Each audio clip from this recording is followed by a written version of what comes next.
നമസ്കാരം. ചോദ്യം ഉത്തരം പരിപാടിയിലേക്ക് എല്ലാ പ്രേക്ഷകർക്കും സ്വാഗതം. ചോദ്യം ഉത്തരം പരിപാടിയിലെ ഇന്നത്തെ നമ്മുടെ അതിഥി സംസ്ഥാന പൊതുമരാമത്ത് വകുപ്പ് മന്ത്രി ശ്രീ ജി സുധാകരൻ.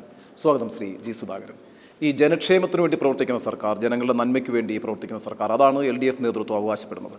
അങ്ങനെ ഒരു സർക്കാർ എടുക്കുന്ന തീരുമാനങ്ങൾ, മന്ത്രിസഭാ തീരുമാനങ്ങൾ, അത് ജനങ്ങളെ അറിയിക്കേണ്ട എന്ന് എന്തുകൊണ്ടാണ് തീരുമാനിച്ചത്? അങ്ങനെ ഒരു കീഴ്വഴക്കം ഇന്നുവരെ ഇല്ലായിരുന്നു. അതുകൊണ്ട് ഒരു ക്യാബിനറ്റ് എടുക്കുന്ന തീരുമാനമെല്ലാം ജനങ്ങളോട് ആ സമയത്ത് തന്നെ പറയണം. ഇത് ജനങ്ങളുടെ പൊതുവായ അഭിപ്രായമൊന്നുമില്ല. ഏതെങ്കിലും വ്യക്തികൾ വിവരാവകാശ നിയമപ്രകാരം ചോദിക്കുന്നതാണ്. അത് ചർച്ച ചെയ്ത് വെക്കുന്ന തീരുമാനമാണ്. മുഖ്യമന്ത്രിക്ക് ഒറ്റയ്ക്ക് തീരുമാനിക്കാൻ പറ്റില്ല. ഒരു ദിവസം കൊണ്ടും തീരുമാനിക്കണം. ഇത് അതായത് ഭരണഘടനാപരമായും ഭരണപരമായും എന്തെല്ലാം പ്രത്യാഘാതം ഉണ്ടാകുമെന്നതിനെപ്പറ്റി മനസ്സിലാക്കേണ്ടതായിട്ടുണ്ട്. അതിനുള്ള സമയമൊന്നും കിട്ടിയില്ല. അതൊരു വെറും ഒരു മിനിറ്റിൻ്റെ ഒരു ദിവസത്തിൻ്റെ പ്രശ്നമായിട്ടല്ല കാണേണ്ടത്. അത് പഠിക്കാൻ പഠിച്ചിട്ട് തീരുമാനിക്കുക. ഇപ്പോൾ ഈ നിലപാടെടുക്കട്ടെ. അല്ല, ഈ മന്ത്രിസഭ എന്ന് പറയുന്നത് ജനങ്ങൾക്ക് വേണ്ടി പ്രവർത്തിക്കുന്ന ഒരു സംവിധാനമാണല്ലോ. ജനങ്ങൾ തിരഞ്ഞെടുത്ത പ്രതിനിധികളാണ് നിങ്ങൾ. അപ്പോൾ ജനങ്ങൾക്ക് വേണ്ടി എടുക്കുന്ന തീരുമാനങ്ങൾ അവിടെ നിന്ന് മറച്ചു വെക്കേണ്ട കാര്യം എന്താ? ചില തീരുമാനങ്ങൾ അന്നേരം ജനങ്ങളെ അറിയിക്കേണ്ടതല്ലെങ്കിലോ? ജനങ്ങൾ തന്നെ പറഞ്ഞാലോ ഇപ്പോൾ ഇതെന്തിനാ അറിയിച്ചതെന്ന്.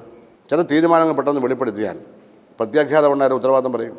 സുതാര്യതയ്ക്ക് ആവശ്യമായിട്ടുള്ള ഭരണപരമായ മറ്റു കാര്യങ്ങൾ ഞങ്ങൾ ശക്തമായ നിലപാട് സ്വീകരിച്ചുകൊണ്ടിരിക്കുകയാണ്. കഴിഞ്ഞ ഗവൺമെൻറ്റുമായി വളരെ വ്യത്യാസമുള്ള ഗവൺമെൻറ്റാണെന്ന് 50 ദിവസം ആയപ്പോൾ തന്നെ തെളിയിച്ചിട്ടും അത്തരം കാര്യങ്ങളിലൊന്നും ഒരു താല്പര്യമില്ലാത്ത വെറും ചില കുറേ സാങ്കേതികവാദികളും കുറേ വിഘടനവാദികളും ചേർന്നൊരു ചർച്ച ഉണ്ടാക്കുകയാണ്. ഞങ്ങളെക്കാൾ വലിയ ജനാധിപത്യവാദി ആരാ ഇവിടെയുള്ളത്? അല്ല, ശരിയാണ്. അങ്ങനെയാണെങ്കിൽ കഴിഞ്ഞ മന്ത്രിസഭയുടെ UDF മന്ത്രിസഭയുടെ അവസാന ഘട്ടത്തിലെടുത്ത തീരുമാനങ്ങൾ, മെത്രാൻ കായലടക്കമുള്ള തീരുമാനങ്ങൾ മാധ്യമങ്ങളിലൂടെയാണ് പുറത്തു വന്നത്. അങ്ങനെ ആ തീരുമാനങ്ങൾ പുറത്തു വന്നില്ലായിരുന്നെങ്കിൽ വലിയ കടുംവിട്ട് നടക്കുമായിരുന്നു. ആ പ്രയോഗം നടത്തിയ അന്നത്തെ പ്രതിപക്ഷ നേതാവായിട്ടുള്ള VS അച്യുതാനന്ദനാണ്. ഇപ്പോൾ അഴിമതിക്കെതിരെ, ഇപ്പോൾ താങ്കൾ തന്നെ വ്യക്തമായി പറഞ്ഞു, അഴിമതിക്കെതിരായി ശക്തമായി നിലപാടെടുക്കുന്ന ഒരു സർക്കാരാണെന്ന്. അങ്ങനെയാണെങ്കിൽ പിന്നെ എന്തിനാണ് ജനങ്ങളെ ഭയക്കുന്നത്? തീരുമാനങ്ങൾ ജനങ്ങളെ ആരാ ഭയക്കുന്നത്? ഞങ്ങളത് മന്ത്രിസഭ എടുക്കുന്ന എല്ലാ തീരുമാനവും ജനങ്ങൾക്ക് അച്ചടിച്ചു കൊടുക്കുന്നതാണോ ഭയത്തിൻ്റെ പ്രശ്നം? അത് ആവശ്യമുള്ളത് ഇപ്പോൾ അറിയിക്കുന്നുണ്ട്. മൊത്തം അറിയിക്കണമെന്നുള്ളതൊന്ന് മനസ്സിലാക്കണ്ടേ? ക്യാബിനറ്റ് തീരുമാനം രഹസ്യമാണെന്നല്ല ഇതുവരെയുള്ള ധാരണ. ക്യാബിനറ്റ് തീരുമാനം വേറെ ആരുടെയും പറയരുതെന്നല്ലേ മന്ത്രിമാർ? ഞങ്ങൾ പറയുന്നില്ലല്ലോ. ഇതൊക്കെ സത്യപ്രതിജ്ഞ ചെയ്ത് ആണയിട്ടിരിക്കുകയാണ്. ഈ എടുത്തുചാട്ടക്കാർക്ക് ഇപ്പോൾ എന്താ വേണ്ടത്? എന്താ വേണ്ട? ഇതുകൊണ്ട് എന്ത് മാറ്റം വരാനാണ്? അതുകൊണ്ട് ഞങ്ങൾ ഒരിക്കലും കാണിക്കത്തില്ലെന്നല്ല പറയുന്നത്. ഇല്ല മിനിസ്റ്റർ, എന്താ പ്രശ്നം? ഇന്നത്തെ സ്ഥിതിയിൽ അതിനെപ്പറ്റി ആലോചിക്കേണ്ടതായിട്ടുണ്ട്. ഒരുപാട് പേരോട് ആലോചിക്കണം. ഒരുപാട് എക്സ്പെർട്ടുമായിട്ട് ഡിസ്കസ് ചെയ്യണം. കോൺസ്റ്റിറ്റ്യൂഷണൽ എക്സ്പെർട്ട്, കീഴ്വഴക്കങ്ങൾ. ചിലപ്പോൾ അങ്ങനെ കാണിച്ചാൽ സാധാരണക്കാരനെതിരായിട്ട് വരും ചില ഇഷ്യൂസ്. അഴിമതിക്കാരും കുഴപ്പക്കാർക്കും പെട്ടെന്ന് രക്ഷപ്പെടാൻ വേണ്ടി കഴിയും. അതുകൊണ്ട് ആലോചിക്കാതെ പറയാൻ പറ്റില്ല. അതുകൊണ്ട് ഒരു കാലത്തും ഇത് കൊടുക്കത്തില്ല എന്നൊന്നും ഞങ്ങളാരും പറഞ്ഞിട്ടില്ല. അത് പരിശോധിക്കാം. ഇപ്പോൾ LDF സർക്കാർ എടുത്തൊരു തീരുമാനമൊന്നുമല്ല, UDF സർക്കാരിൻ്റെ കാലത്ത് തന്നെ എടുത്തൊരു തീരുമാനമാണ് മന്ത്രിസഭയിലെ തീരുമാനങ്ങൾ വിവരാവകാശത്തിൻ്റെ പരിധിയിൽ കൊണ്ടുവരണ്ട എന്നുള്ള തീരുമാനം. അതേപോലെ തന്നെ അന്ന് വിജിലൻസ് ഉദ്യോഗസ്ഥനെടുത്തൊരു തീരുമാനമാണ് മന്ത്രിമാർ, MLA മാർ, മുഖ്യമന്ത്രി, അഖിലേന്ത്യാ സർവീസിലുള്ള ഉദ്യോഗസ്ഥർ, ഇവർക്കെതിരായിട്ടുള്ള വിജിലൻസ് അന്വേഷണത്തിൻ്റെ രേഖകളും നൽകണ്ട എന്നുള്ളത്. ഈ രണ്ട് നിലപാടുകളെയും എതിർത്തവരാണ് നിങ്ങൾ. അതിനുശേഷം നിങ്ങൾ ഞങ്ങൾ എതിർത്തില്ല. മന്ത്രിസഭാ തീരുമാനം വെളിയിൽ കൊടുക്കണമെന്ന് ഞങ്ങളാരും പറഞ്ഞിട്ടില്ല. അതൊന്നും പറയുന്നത് മറ്റേത് കൊടുക്കുന്നതിൽ തെറ്റില്ലെന്നാണ് ഇപ്പോഴും എൻ്റെ അഭിപ്രായം. വിജിലൻസ് അന്വേഷണ രേഖകൾ എന്തിനാണ് വിളിച്ചു നോക്കുന്നത്? അതൊരു മന്ത്രിസഭാ രഹസ്യമല്ലത്. അത് കുഴപ്പം കാണിച്ച ഒരാളെ പറ്റിയുള്ള അന്വേഷണം നടന്നാൽ അതിനെന്താ? അത് വ്യക്തിപരമായിട്ട് എനിക്ക് അഭിപ്രായം ഇല്ല. ഞാനത് രണ്ടും രണ്ടാണെന്ന് നിങ്ങൾക്ക് തന്നെ ആലോചിച്ചാൽ അറിയാം. ചില തീരുമാനം വെളിയിൽ വിട്ടാൽ അഴിമതിക്കാർ രക്ഷപ്പെടും. ഇതെല്ലാം പരിശോധിച്ചിട്ട് ചെയ്യുന്നതുകൊണ്ട് 4 ദിവസം കഴിഞ്ഞാൽ വല്ല കുഴപ്പമുണ്ടോ?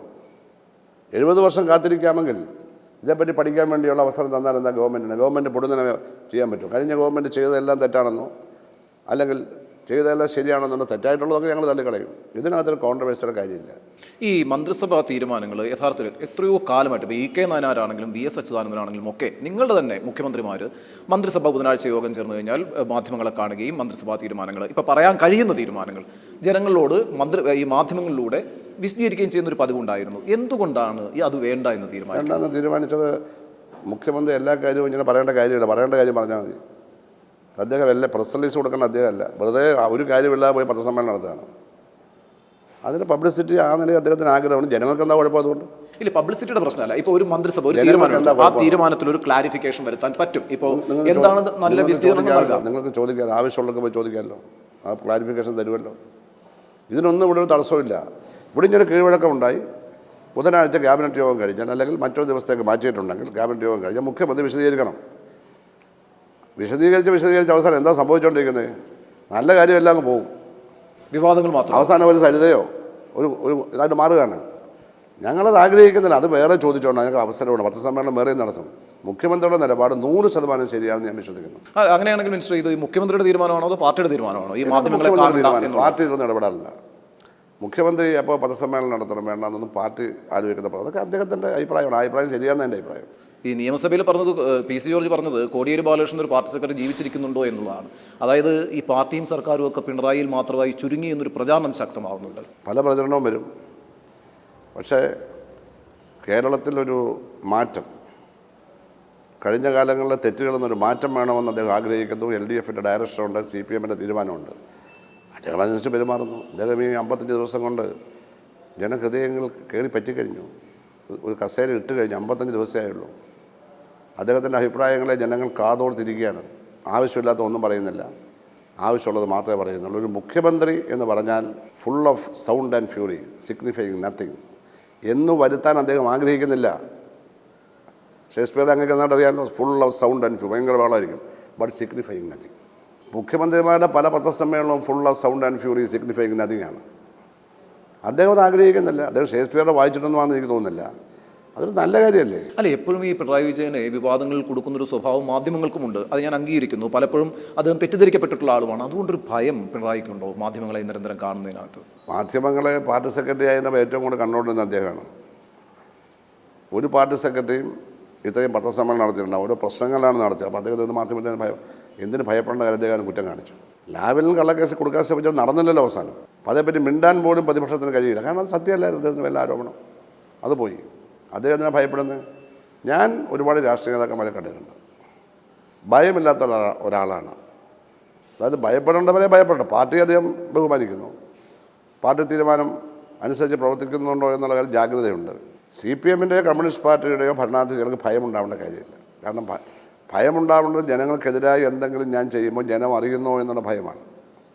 ഞങ്ങൾ ജനങ്ങൾക്കെതിരായിട്ട് ഒന്നും ചെയ്യാറില്ല. ഞങ്ങൾ അറിഞ്ഞുകൊണ്ട് ഒന്നും ചെയ്യാറില്ല, അറിയാതെയും പരമാവധി ചെയ്യാറില്ല. എന്തെങ്കിലും വിമർശനം വന്നാൽ തിരുത്തേണ്ടതാണ് അപ്പോഴേ തിരുത്തും. അല്ല, പക്ഷേ പിണറായി വിജയൻ ഒരു ഏകാധിപതിയായ മുഖ്യമന്ത്രിയാണ്. ഭരിക്കുക എന്നുള്ളതാണ്. എല്ലാം എൻ്റെ കൈപ്പിടിയിൽ ഉണ്ടാവണം, ഞാൻ അറിഞ്ഞുകൊണ്ട് വേണം കാര്യങ്ങൾ നടക്കാൻ. യഥാർത്ഥത്തിൽ നിങ്ങൾക്കൊക്കെ നല്ല പ്രവർത്തന സ്വാതന്ത്ര്യമുണ്ടോ? എനിക്ക് നല്ല പ്രവർത്തന സ്വാതന്ത്ര്യമുണ്ട്. എന്താ പ്രവർത്തന സ്വാതന്ത്ര്യത്തിന് വ്യത്യാസം? ഞാൻ സ്വതന്ത്രമായിട്ട് പ്രവർത്തിക്കുന്നു. എനിക്കാകെ പ്രശ്നം പണത്തിൻ്റെ കുറവ് മാത്രമാണ്. എനിക്ക് പണം കിട്ടിയാൽ ഞാൻ ഈ പറയുന്ന എല്ലാം ചെയ്യും. സകല റോഡും നന്നാക്കും, സകല പാലവും പണി എല്ലാം ചെയ്യും. അതിനുള്ള മരാമത്ത് എഞ്ചിനീയർമാർ എൻ്റെ വകുപ്പിലുള്ള അവർ ജോലിയില്ലാതിരിക്കുകയാണ്, അല്ലെങ്കിൽ അവർ മറ്റു തരത്തിൽ ആരോപണ വിധേയരായിരിക്കുകയാണ്. അവർ ആരോപണത്തിൽ നിന്ന് ആദ്യം തന്നെ വിമുക്തമാക്കാൻ പോവുകയാണ്. ഒറ്റ പൈസ പോലും ട്രാൻസ്ഫറിന് കൈക്കൂലി കൊടുക്കണമെന്ന് പറഞ്ഞു. ഒരു ട്രാൻസ്ഫറിന് ഇപ്പോൾ ആരും കൈക്കൂലി കൊടുക്കുന്നത് ആരും പറയുന്നില്ല. പക്ഷേ എന്നിട്ട് അത് മറച്ചു വെച്ചുകൊണ്ട് കോൺഗ്രസ്സുകാർ സമരം നടത്തുന്നത് എന്താ കാര്യം? ഞങ്ങൾ വന്നിട്ട് 55 ദിവസമായിരുന്നു. അല്ല, ഈ 55 ദിവസത്തിനകത്ത് തന്നെ പിണറായി എന്ന മുഖ്യമന്ത്രിയെ പ്രതിപക്ഷ നേതാവ് വിശേഷിപ്പിച്ചത് പിണറായി മോഡിക്ക് പഠിക്കുന്നു എന്നുള്ളതാണ്. ഒന്നാമത് ഈ പ്രതിപക്ഷ നേതാവിന് ബുദ്ധിശക്തി കുറവാണ് പൊതുവെ. അത് എൻ്റെ കോലം കത്തിച്ച ഒരു കാര്യമില്ല, പൊതുവെ കുറവാണ്. ആലോചിച്ചൊന്നും പറയുന്നില്ല. അസംബ്ലിയിൽ തന്നെ ഒരുപാട് വിഡ്ഢിത്തരങ്ങൾ പറഞ്ഞു. അങ്ങനെ ഒരു കാര്യം പറഞ്ഞപ്പോഴാണ് ഞാൻ പോയിന്റ് ഓഫ് ഓർഡർ ഉന്നയിച്ചിട്ട് ഇരുന്നപ്പോൾ അവരെന്നപ്പോൾ ഞാനെന്തോ ആംഗ്യം കാണിച്ചു. അവിടെ ആരെല്ലാം ആംഗ്യം കാണിച്ചു? അന്ന് വൈകുന്നേരം എൻ്റെ നേരെ ആംഗ്യം കാണിച്ചല്ലോ. ആര്? രമേശ് ചെന്നിത്തല സന്തോഷപൂർവ്വം വേറൊരു പ്രശ്നത്തിൽ ഞാനത് പ്രത്യാംഗ്യം കാണിച്ചു. അതവർ വെറുതെ, അത് കോൺഗ്രസ്സിലെ ഒരു വിഭാഗം ഇറങ്ങിയുള്ളൂ, എല്ലാവരും ഇറങ്ങിയില്ല. മുസ്ലിം ലീഗ് ഇറങ്ങിയതേ ഇല്ല, മാണിക്കാർ അനങ്ങിയതേ ഇല്ല. അത് മോശമായി പോയെന്ന് പിന്നെ രമേശിന് അറിയാവുന്ന രമേശിനെ സ്റ്റോപ്പ് ചെയ്തു. അത് രമേശിന് ദോഷം ഉണ്ടാക്കി. അത് മൈൻഡ് ചെയ്യേണ്ട കാര്യമില്ല. കാരണം ഞാൻ മക്കിക്കൂടൊന്നും പറഞ്ഞില്ല. ഞാൻ ആകെ പറഞ്ഞത് ഇദ്ദേഹം എന്തൊക്കെയായി പറയുന്നത്, ഇദ്ദേഹത്തിന് ബുദ്ധിയില്ല. ഇങ്ങനെ ഞാൻ പിന്നെ മൈക്കിക്കൂടെ അല്ലാതെ ചോദിച്ചു. ബുദ്ധിയില്ലെന്ന് വെച്ചാൽ ആക്ഷേപിച്ചല്ലോ. അപ്പോൾ അതൊക്കെ മനസ്സിലാക്കാൻ അവർക്ക് കഴിയണം. പ്രതിപക്ഷ നേതാവ് പറഞ്ഞത് മോഡിക്ക് പഠിക്കുന്നു എന്നാണ് പിണറായി വിജയൻ. അതെ, രമേശ് ചെന്നിത്തല ഒരുപാട് സംസാരിക്കാൻ നല്ലത്. അദ്ദേഹം ആവശ്യമില്ലാത്ത കാര്യം സംസാരിക്കുന്നതോടും അദ്ദേഹത്തിൻ്റെ ഗതികേടാണ്. അതുകൊണ്ട് പിണറായി വിജയനെ ഒന്ന് വിമർശിക്കാനുള്ള യോഗ്യത അദ്ദേഹത്തിനില്ല. ഗുജറാത്ത് കലാപം നടന്ന സമയത്ത് മോഡി എന്താ പറഞ്ഞത്? ആദ്യം രാമജന്മഭൂമിയിലേക്ക് പോയ ആളുകളെ കൊന്നതിൻ്റെ ഒരു റിട്ടാലിയേഷൻ, ഒരു പകരം വീട്ടിലാണ് പിന്നീട് അവിടെ നടന്ന വർഗീയ കലാപം എന്നാണ്. ഇപ്പോൾ കണ്ണൂർ കൊലപാതകത്തിൻ്റെ കാര്യത്തിൽ മുഖ്യമന്ത്രി നിയമസഭയിൽ പറയുന്നു അങ്ങനെയാണ്. ആദ്യ കൊലപാതകത്തിലുള്ള വൈരാഗ്യത്തിൻ്റെ അടിസ്ഥാനത്തിൽ ഉണ്ടായൊരു അടുത്ത കൊലപാതകം.